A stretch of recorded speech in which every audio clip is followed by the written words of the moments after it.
السلام علیکم۔ قرارداد پاکستان جو 23 مارچ 1940 کو منظور کی گئی، اس کا مفہوم ایسے علاقے جو مسلمانوں کی جن میں اکثریت ہے انہیں الگ ایک ریاست کے طور پر ایک ملک بنایا جائے۔ الحمدللہ 1947 کو اسلامی جمہوریہ پاکستان دنیا کے معرض وجود میں آ گیا، اور اسی قرارداد لاہور کو قرارداد پاکستان کا ہم نے نام دیا۔ صرف ایک نقطہ ہے کہ آج آپ کو کچھ تاریخ دان ایسے بھی ملیں گے جو یہ کہتے ہیں کہ یہ قرارداد 23 کو نہیں 24 کو منظور ہوئی، کچھ کہتے ہیں 23 رات کو ہی 24 کو منانا چاہیے۔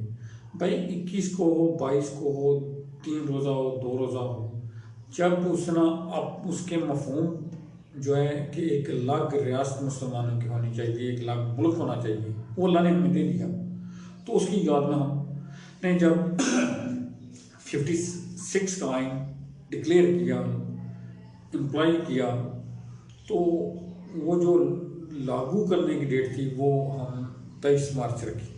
اس حوالے سے 23 مارچ قرارداد پاکستان باضابطہ طور پر منائی جانے لگی۔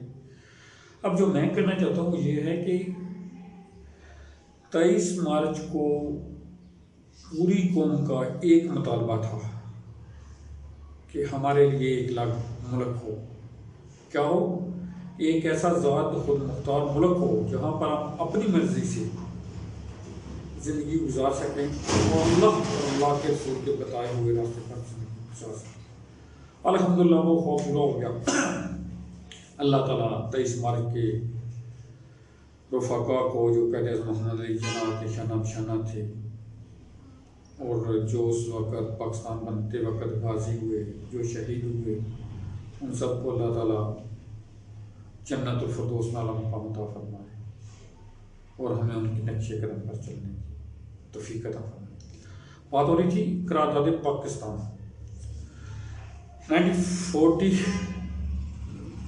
کو جو 23 مارچ قرارداد پاکستان منظور ہوئی کہ ہمیں ایک الگ خطہ دے دیں۔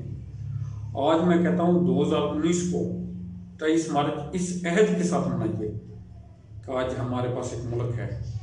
اللہ تعالیٰ ہمیں ایک قوم بنا دے، بس ایک قوم بنا دے، ہمیں پنجابی، بلوچی، سندھی، پٹھان، گورا، کالا، امیر، غریب، ذمہ غیر ذمہ پیر فقیر، یہ سب اکول کر کے صرف سچا پکا مسلمان اور ایک قوم بنا دے، ہم صرف پاکستانی بنا دے۔